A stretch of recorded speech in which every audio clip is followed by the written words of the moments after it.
몇 주째 하갈 이야기를 계속 하고 있는데 오늘이 이제 진짜 마지막입니다. 말씀을 전하기 전에 갑자기 오늘 말씀을 준비하다가 옛날 생각이 한번 났습니다. 오래전 일인데요. 저희 아버지가 그 시골의 조그만 밭에 이런저런 이제 그 작물들을 조금씩 키웁니다. 근데 언젠가 이제 배추를 이렇게 심어 놓은 왔는데 아버지 따라가서 이렇게 가만히 보니까 배춧잎에 벌레들이 너무나 많이 붙어 있는 거예요. 그걸 다 뜯어먹고 있어요. 도저히 너무 심하게 뜯어먹어가지고 이제 겉에 있는 그 이파리들을 먹을 수가 없겠더라고요. 그래서 이제 제가 그 이파리들을 다 뜯어서 쓰레기 그쪽에 다 몽창 버려버렸습니다. 그리고서 이제 집에 돌아오는데 갑자기 그 배춧잎에 붙어 있던 벌레 입장이 돼서 제가 생각을 해봤어요. 어떤 벌레는 다른 벌레보다 더 넓은 배춧잎 공간을 확보하고 자기 식구 전체가 함께 웃으면서 즐겁게 뜯어먹고 있었을 테고, 또 어떤 벌레는 배춧잎에 이렇게 올라갈 힘조차 없어가지고 이렇게 그냥 주저앉아서 땅에 있는 벌레도 있었을 테고, 또 어떤 벌레는 자기가 배춧잎에 올라가려고 하는데 이미 올라가 있던 벌레가 발로 밀어내가지고 좌절하고 굶주리고 있던 벌레도 있었을 것 같더라고요. 그런데 한순간에 제가 그 이파리 전체를 뜯어서 쓰레기통에 쳐넣어버리니까 아마 복 받았다고 생각했던 벌레는 다 죽어버리고, 그 순간에 자기가 가장 불행하다고 생각했던 벌레는 오히려 사는 그런 대역전이 일어났을 것 같다. 그러면서 혼자 웃고 돌아온 적이 있습니다.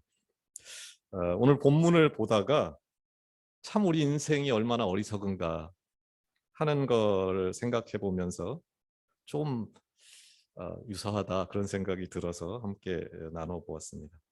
이제 본문으로 돌아갑니다.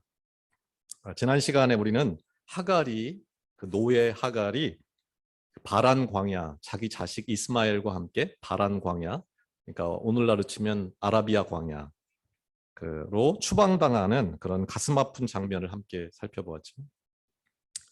그날 그 아브라함이 100세 난 이삭이 자라서 이제 젖을 떼는 그 기쁜 날, 그 즐거운 날, 그 축제 날에 형 이스마엘이 이삭을 이렇게 놀리는 것을 보고 사라가 아브라함에게 말했습니다. 창세기 21장 10절입니다. 그가 아브라함에게 이르되 이 여종과 그 아들을 내쫓으라. 이 종의 아들은 내 아들 이삭과 함께 기업을 얻지 못하리라. 결국 아브라함은 하갈을 추방했고, 이제 그 모자는 아주 힘겨운 시간을 거쳐서 그 바란 광야, 아라비아 광야를 주름 잡는 사람들로 그곳에 이제 정착을 합니다. 이제 아브라함의 유업은 전적으로 누가 받게 되는가 하면은 이삭이 당연히 다 받게 됩니다. 그리고 이후에 이삭은 야곱을 낳고, 야곱은 12아들을 낳는데 이들이 이스라엘 12지파의 조상이 되는 거죠. 그리고 수천 년의 세월이 흐르면서 유대인들은 자신들만이 믿음의 조상 아브라함의 적자다, 아브라함의 참 자녀다, 그런 자부심 속에 살았고, 또 특별히 모세의 인도로 애굽을 탈출하면서 아라비아 광야 시내산에 있던, 이게 겹치죠 지금, 아라비아 광야 시내산에서 이제 하나님과 언약 계약을 맺지요. 그거를 이제 보통 율법이라고 부릅니다. 십계명도 받고 그 율법을 지키는 것을 통해 자신들이 하나님의 백성, 자신들만이 하나님의 자녀다 하는 정체성을 갖고 삽니다. 고대에는 어디까지가 이게 누구 땅인가, 어느 나라 땅인가 이런 거를 돌을 세워서 표식을 했는데, 이제 그런 거를 보통 경계석이라고 합니다. 경계에 이렇게 돌을 세워서 표식을 하는 거죠. 그것과 비슷하게 그 유대인들은 자기들하고 다른 나라 사람들이 이방인이라고 그러죠. 다른 나라 사람들을 가르는 그 다른 어떤 결정적인 표식을 뭐라고 부르냐면 경계표지라고 그래요. 돌을 세우는 것처럼. 그 경계표지라고 그러는데 그게 뭐가 있냐면은 할례, 그 다음에 음식물, 뭐를 안 먹고 뭐는 먹고 하는 그 음식물을 포함한 정결 예식, 그 다음에 안식일, 이런 게 이제 이들이 생각하는 경계 표지입니다. 그 경계 표지 안에 머물 때 그들은 하나님의 백성, 하나님의 나라에 자기들이 있다. 그 신분을 갖는다. 이렇게 생각했기 때문에 그 율법 지키는 걸 자기 목숨보다 더 귀하게 여겼습니다. 그 율법을 범하는 거는 그냥 죽는 게 아니고 영원히 죽는 거예요. 아브라함에게 100세 얻은 이상만큼이나 더 중요했던 게 그들에게는 율법이었습니다. 이렇게 얘기하면은 참 그 사람들 왜 그런데 이렇게 생각할 수도 있을 텐데 사실 생각해 보면 우리는 그들보다 더한 경우가 많습니다. 그들은 그 율법 같은 어떻게 보면 굉장히 의미 있는 것들을 귀하게 여겼는데 우리는 정말 잘 뜯어보면은 하찮은 것, 그거 하나님보다 더 중요한 그걸로, 그래서 그거가 문제가 생기면 교회도 안 나오고 믿는 것도 끝장내는 그런 경우들이 있다는 것을 사실은 이제 알 수 있습니다. 멀리 있는 얘기가 아니라는 거죠.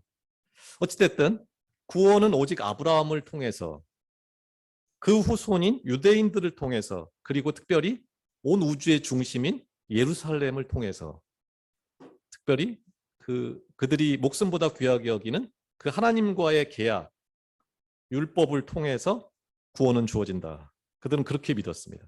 그들이 그렇게 믿는 근거가 있었어요. 창세기 12장 3절입니다. 너를 축복하는 자에게는 내가 복을 내리고 너를 저주하는 자에게는 내가 저주하리니 땅의 모든 족속이 너로 말미암아 복을 얻을 것이라. 아브라함을 통해서 땅의 모든 족속이 복을 받는다. 그렇게 하셨으니까 아브라함의 후손들인 자신들을 통해서 하나님의 복이 온 세상에 흘러간다. 그걸 믿는 것은 너무나 당연했습니다. 성경이 말하는 그 후손이 육신적인 혈통적인 후손, 이삭의 후손인 자기 자신이다. 이렇게 생각 너무나 당연하죠. 그렇게 그들은 쉽게 생각했습니다. 그런데 하나님의 지혜는 그 깊이와 넓이와 높이가 인간의 그 모든 한계를 넘어섭니다. 갈라디아서 3장 16절은 이렇게 말합니다. 이 약속들은 아브라함과 그 자손에게 말씀하신 것인데 여럿을 가리켜 그 자손들이라 하지 않으시고 오직 한 사람을 가리켜 내 자손이라 하셨으니 곧 그리스도라. 그들은 아브라함과 그 자손들에게 이렇게 했다고 생각을 한 거예요. 근데 성경은 그 자손 딱 한 사람을 통해서 그 복이 주어진다 라고 말했다는 거예요. 성경이 말하는 그 자손이 세대를 이어 연결되는 육신의 후손들이 아니라 단 한 사람, 곧 예수 그리스도를 말한다는 것입니다. 어떤 인간적인 노력의 결과물들, 진화론이 얘기하는 것처럼 시간이 오래 지나면 마침내 죽음에서 생명이 태어나는 것이 아니라 오직 예수 그리스도의 십자가 죽음이라는 그 극단적인 하나님의 개입 사건, 극적인 하나님의 선물, 그것을 통해서만 인간에게 영원한 생명이 주어진다 라고 말했다는 거예요. 시체가 어떻게 생명을 낳습니까? 그들은 그런데 그렇게 착각을 했다는 거예요. 갈라디아서는 편지인데, 갈라디아 사람들에게 보낸 편지죠. 갈라디아서가 그 편지인데 그 편지는 예수 믿는 것만으로는 충분하지 않아. 예수 믿는 거 좋아. 그런데 유대교 율법을 지키면서 예수를 믿어야 돼. 라고 그 율법 안에서만 유대인이 돼야지만 예수 믿어서 천국에 갈 수 있어. 그때만 그게 유효해. 의미가 있어. 가치가 있어. 라고 속이는 그 거짓 교사들의 속삭임에 귀가 솔깃해가지고 아, 나도 유대교로 개종해야 되나? 율법 아래 있는 게 오늘 본문의 시작점이죠. 율법 아래 있고 싶어하는 자들에게 보낸 말이에요. 이게. 그렇게 하는 자들에게 보낸 편지입니다. 그 마음이 흔들리던 자들에게.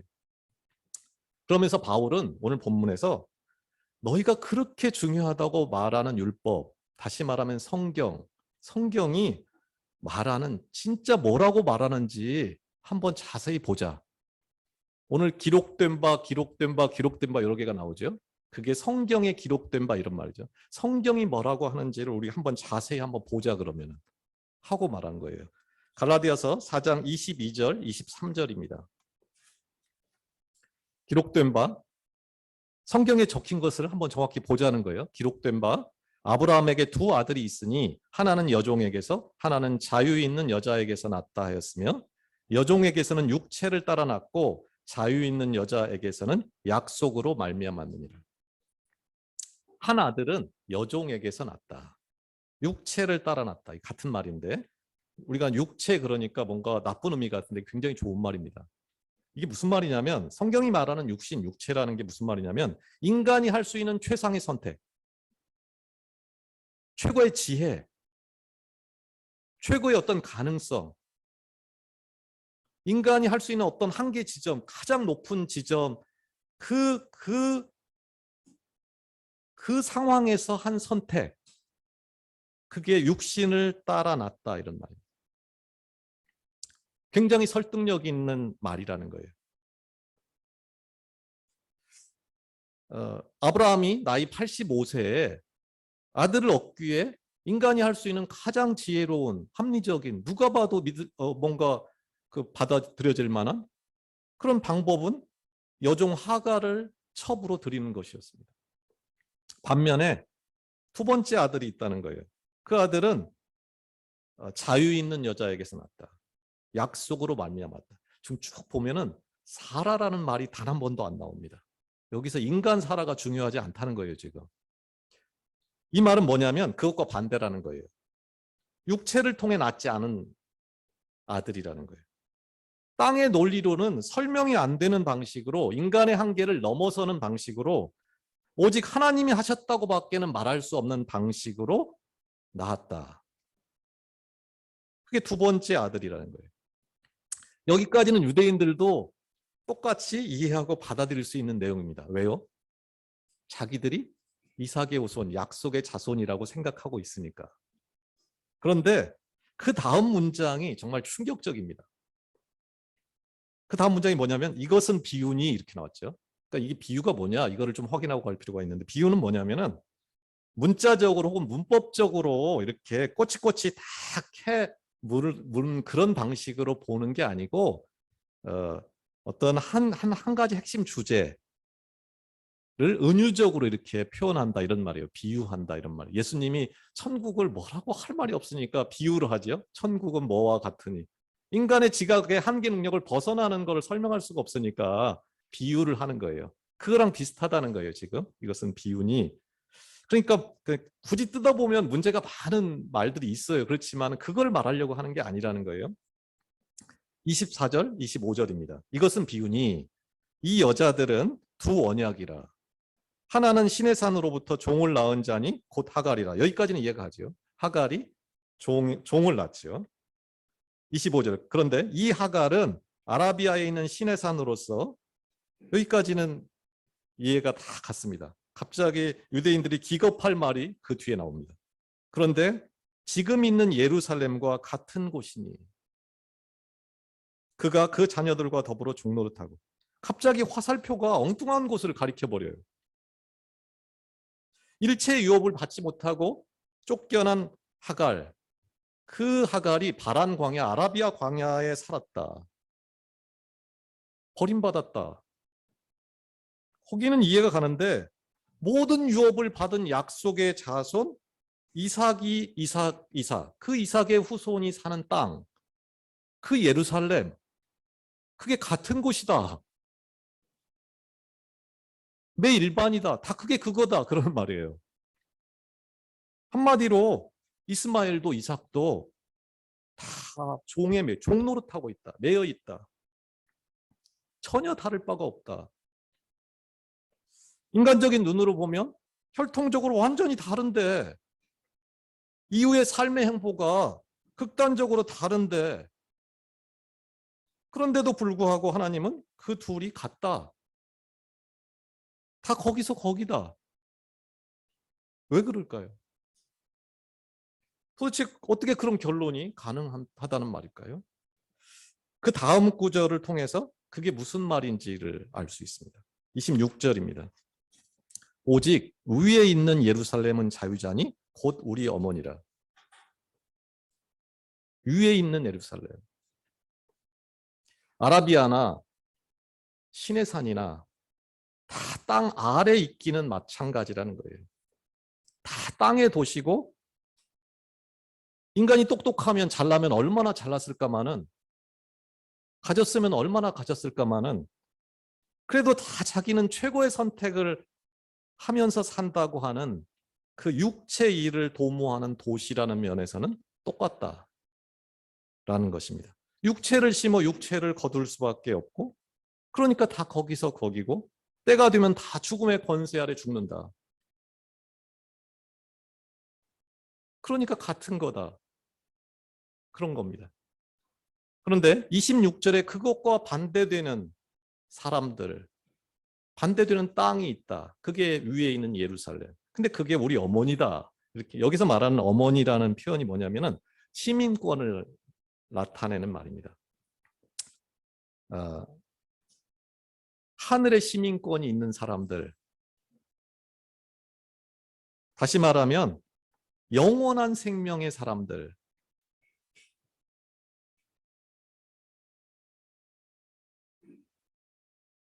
그게 뭐냐면 우리 어머니라 이렇게 돼 있죠. 그게 바로 너희야 라고 말하는 거예요. 이 갈라디아 사람들에게 예수 그리스도의 십자가 복음을 믿고 성령을 받은 갈라디아 사람들에게, 그런데 그 유대교의 개종 한번 해볼까 하는 사람들에게 지금 뭔 짓 하고 있는 거야 라고 말하면서, 너희는 누군 줄 알아? 너희는 시민권이 땅에 있지 않고 하늘에 있어 라고 말하는 거예요. 그러면서 바울은 다시 말씀을 통해서 27절에 보면 기록된 바 이렇게 성경 말씀을 통해서 위와 아래, 육체와 약속이 어떻게 다른가 하는 것을 구체적으로 확증하는데, 이거는 이사야 54장 1절에 있는 말씀을 인용한 것입니다. 27절입니다. 기록된 바 잉태하지 못한 자여 즐거워하라. 산고를 모르는 자여 소리질러 외치라. 이는 홀로 사는 자의 자녀가 남편 있는 자의 자녀보다 많음이라 하였으니. 인간적으로 보면 말이 안 됩니다. 잉태하지 못하는 자, 산고를 모르는 자, 홀로 사는 자, 다 저주받은 인생 같은. 그런데 그들의 자녀가 남편 있는 자녀. 남편이 있으니까 당연히 자녀를 낳을 수 있는 거잖아요, 인간적으로. 남편 있는 자녀보다 더 많다. 더 많다. 그럴 수가 없죠. 그럴 수가 없죠. 근데 그건 땅의 논리라는 거예요. 아무리 많이 낳아도 때가 되면 다 죽어버리는 남편 있는 자의 자식. 육체로 낳은 자녀는 아무리 낳아봐야 쓰레기 더미에 불과하다는 거예요. 그럼 많아질 수가 없는 거예요.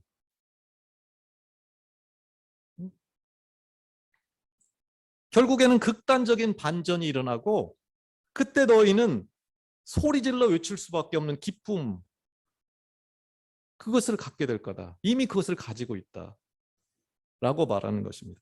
그러면서 바울은 왜 예수 그리스도의 십자가, 그 하나님의 은혜만으로 충분한가 하는 것을 설명합니다. 유대인들이 아니라 왜 십자가 복음을 받아들인 갈라디아 교회 성도들이 약속의 자녀인가, 이삭의 후손인가 하는 것을 두 가지 성경적인 근거를 들어서 설명을 합니다. 28절에서 30절입니다. 형제들아, 너희가 이삭과 같이, 이삭의 방식으로, 이런 말입니다. 이삭과 같이 약속의 자녀라. 너희가 약속의 자녀라. 그러나 그때 육체를 따라 난 자가 성령을 따라 난 자를 박해한 것 같이 이제도 그러하도다. 그러나 성경이 무엇을 말하느냐? 여종과 그 아들을 내쫓으라. 여종의 아들이 자유 있는 여자의 아들과 더불어 유업을 얻지 못하리라. 핵심 근거가 두 가지라는 거예요. 하나는 이 땅에서 박해받는 것. 끊임없는 유혹과 핍박 속에서 갈등하고 흔들리면서 살고 있다는 것 자체가 오히려 약속의 자녀라는 증거다. 인 겁니다. 박해 안 받고 잘 먹고 잘 사는 게 약속의 자녀라는 증거가 아니고 그 반대라는 거예요. 늘 약해서 넘어지고 실수하고 실패하고 그러면서도 다시금 제대로 살고 싶어서 하나님께로 돌이키고 마음을 돌려먹는 그 자체, 그게 바로 약속의 자녀라는 증거다. 성경이 그렇게 말하지 않느냐는 거예요. 박해받는 게 약속의 자녀다. 두 번째는 오직 상속자만이 가질 수 있는 유업, 그게 성령인데 그 성령을 받은 것이 증거다. 이렇게 말합니다. 위에 있는 예루살렘에 살 수 있는 하나님의 자녀, 하나님의 상속자는 하나님의 생명, 그러니까 영원한 생명을 가진 자라야 합니다. 그런데 29절에 보면은 약속의 자녀가 바울이 이 창세기의 말씀을 살짝 바꿔놨거든요. 그 뭐라고 그러냐면 사라에게서 태어난 자가 아니고 성령으로 태어난 자가 유업을 받는다. 이렇게 바꿔놨어요. 그 유업이 성령이었던 거예요. 하나님의 복이 그 모든 세상 모든 사람에게 전해줘야 되는 그 복이 뭐냐면은 돈이 아니고 영원한 생명이었던 거예요. 그래서 그것을 그 사람 후손들이 주지를 못하고 예수 그리스도만이 줄 수 있었던 거예요. 그 생명을. 그 자손, 단수죠. 단수. 딱 한 사람이 그것을 줄 수 있었다라고 말한 거예요. 근데 그것을 네가 지금 갖고 있지 않느냐 라고 말한 겁니다. 너희가 지금 예루살렘 사람도 아니고 율법이 뭔지도 모르는데 복음을 듣고 영접해서 성령을 받았는데 그게 바로 네가 약속의 자녀라는 증거다 라고 말하는 것입니다. 요즘 말로 하자면은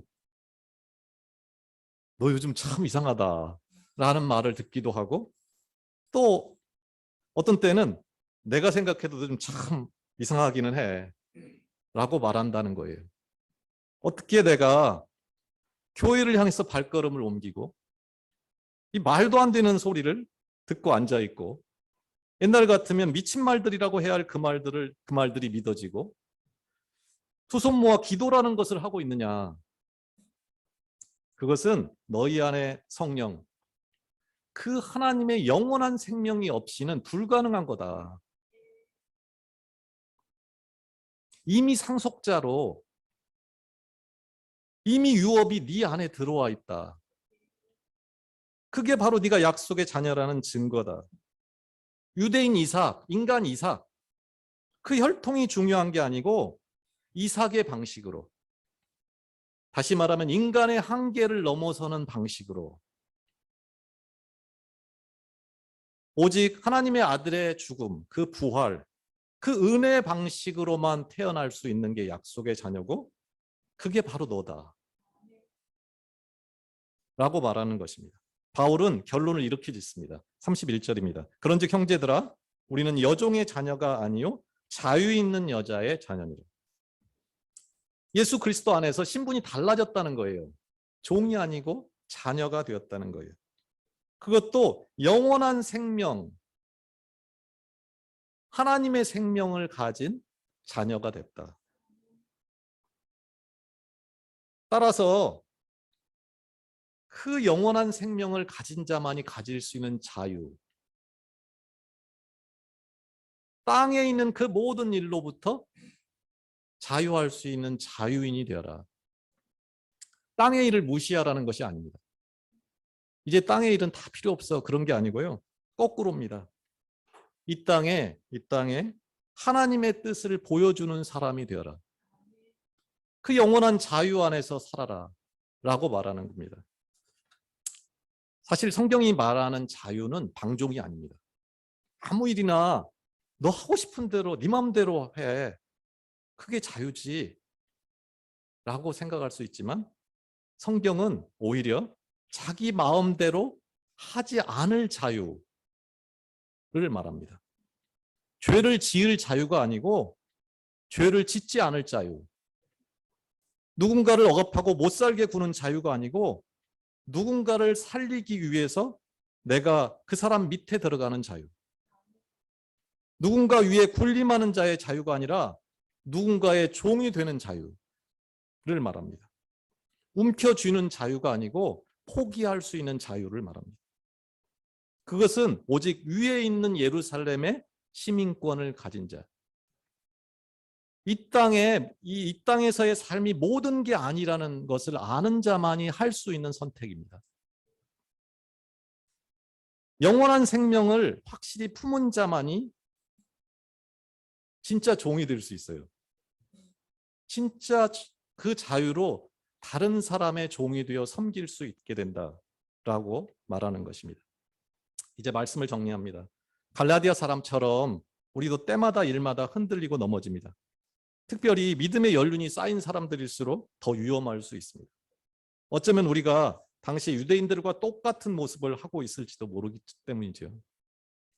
건전한 교단, 건강한 교회, 그런 세상의 평가를 믿고 교회에서 봉사하고 예배에 꼬박 참석하고 그러면서 의심 하나 없이 나는 약속의 자녀다. 그런 확신 속에서 살고 있는지도 모릅니다. 그래도 이 정도 봉사하고 이 정도 헌신하는 사람 많지 않아. 진짜 나쁘지 않아. 라고 스스로를 평가하면서 아라비아와 예루살렘은 분명히 다르다고 믿었던 그 불행했던 영적 상태에 머물러 있을 수 있기 때문입니다. 그저 끊임없이 인간적인 최선의 노력을 다하는 것을 성경은 좋게 보질 않아요. 육체로 나은 자다. 이렇게 말합니다.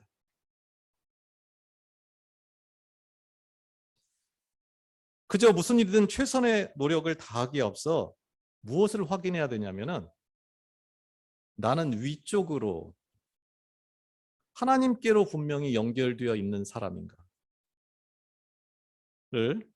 끊임없이 확인해야 합니다. 내 삶의 한계를 넘어서 일하시는 하나님, 그분은 내 이성, 내 지혜로 담을 수 없는 분임을 알아야 합니다. 사단은 끊임없이 우리를 그럴듯한 조직, 체계, 어떤 인간적인 안전망 속에서 방심하게 하고 스스로 높아지고자 하는 그 악심 속으로 우리를 끌어갑니다. 그러나 내 힘과 내 능력으로는 불가능하다. 것을 고백할 때 우리는 비로소 기도라는 것을 할 수 있습니다. 내 지혜와 내 판단으로는 불가능하다. 그것을 내가 인정할 수 있을 때 비로소 하나님의 말씀에 귀를 기울입니다. 말씀과 기도는 위에 있는 예루살렘, 하늘에 연결된 파이프라인입니다. 말씀과 기도의 우선순위를 두지 않는 그 모든 것들은 성경은 뭐라고 말하냐면 무익하다 라고 말합니다. 말씀과 기도로 그 약속, 그 성령의 충만함으로 내 존재의 중심이 온통 물들어 있지 않는 상태에서 하는 그 모든 것, 그것들은 육체의 일을 낳는다. 내가 내 존재의 중심이 그 약속의 성령, 그 위로 연결돼 있을 때만 비로소 나는 진짜 자유하는 사람이 될 수 있고 나와 만나는 모든 사람에게 영원한 생명수를 공급할 수 있는 통로가 될 수 있다라고 말합니다.